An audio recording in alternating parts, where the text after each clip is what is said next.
ఎక్కడ సంతకాలు పెట్టాలో చెప్పండి, నేను రెడీగా ఉన్నాను. ఎప్పుడంటే అప్పుడొచ్చి కోర్టు వాళ్ళిచ్చిన విడాకుల కాగితాలు మీ మొహాన కొట్టేస్తాను. అప్పటిదాకా నా దగ్గర ఇలాంటి నాటకాలు ఆడొద్దు.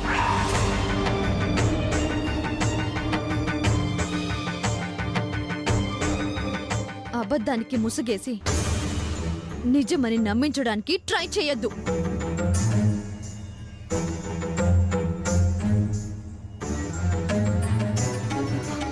ఒకరిని ఒక్కసారి ఫూల్ని చేయగలరు, ప్రతిసారి ఫూల్ అవ్వడానికి నేనేం తెలివిలేని దాన్ని కాదు.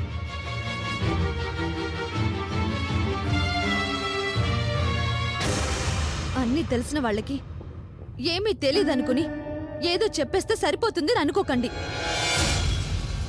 ఈ జన్మలో ఈ వరుదిని మీ మాట నమ్మదు నమ్మదు నమ్మదు.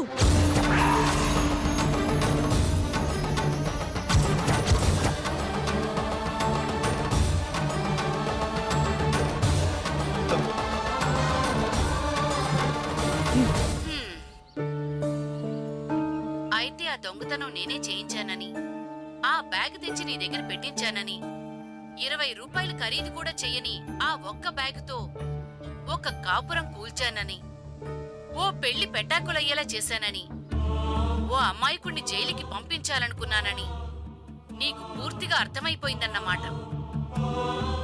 ఎక్కడి బ్యాగ్ ఎక్కడికొచ్చిందో, ఎవరి డబ్బు ఎవరి చేతులు మారిందో, ఈ నాటకం తెర ముందున్నదెవరో తెర వెనకాలున్నదెవరో అన్నీ కనిపెట్టగలిగావు. ఈ విషయంలో నువ్వు విజయం సాధించినందుకు నా మనసు ఉప్పొంగిపోతోంది.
ఇదంతా నిజం వరుదిని.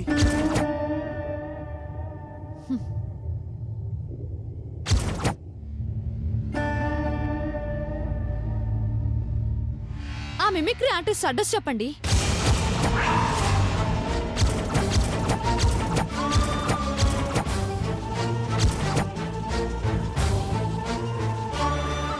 మా వీధిలో పిల్లలకి మిమిక్రీ అంటే చాలా ఇష్టం. వచ్చే శివరాత్రికి తెల్లవారులు ప్రోగ్రాం ఇప్పిస్తాను. అసలు ఎలా కనిపిస్తున్నాను మీకు? ఇంత చీప్ ట్రిక్స్ ని కూడా కనిపెట్టలేనంత అమాయకురాల్లా కనిపిస్తున్నానా? ఏమంటున్నావు నువ్వు? ఇది కూడా నమ్మట్లేదా? మా అమ్మ నేనెంత గౌరవించేవాడినో నీకు తెలీదా? అలాంటి ఆవిడ మీద నేను నిందలు వేస్తానా? ఇలా వేశానంటే అర్థం చేసుకోవా? నిజంగా ఇదంతా ఆవిడ మాట్లాడిందే. ఎవరి పేరు చెప్తే నేను నమ్ముతానో, ఎవరిని అడ్డం పెట్టుకుంటే మీ పని అయిపోతుందో మీకు బానే తెలుసండి.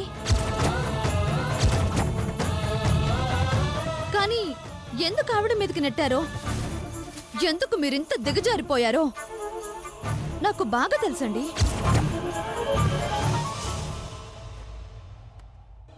ఇన్నాళ్ళు నేను మూర్ఖంగా ఉన్నాను.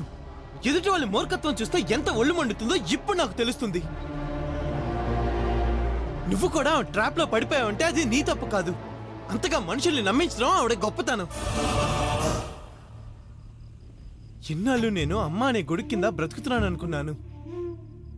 కానీ నా కాళ్ళ కిందే నా కోసం ఒక సమాధి తయారు చేస్తుందని ఊహించలేకపోయాను. నేను ఆ ఊపి నుంచి బయటపడి ఊపిరి పీల్చుకునే లోపే ఆవిడ తెలివిగా నిన్ను ఊబిలోకి నెట్టేసింది. అవును, ఆవిడ అలాంటిదే.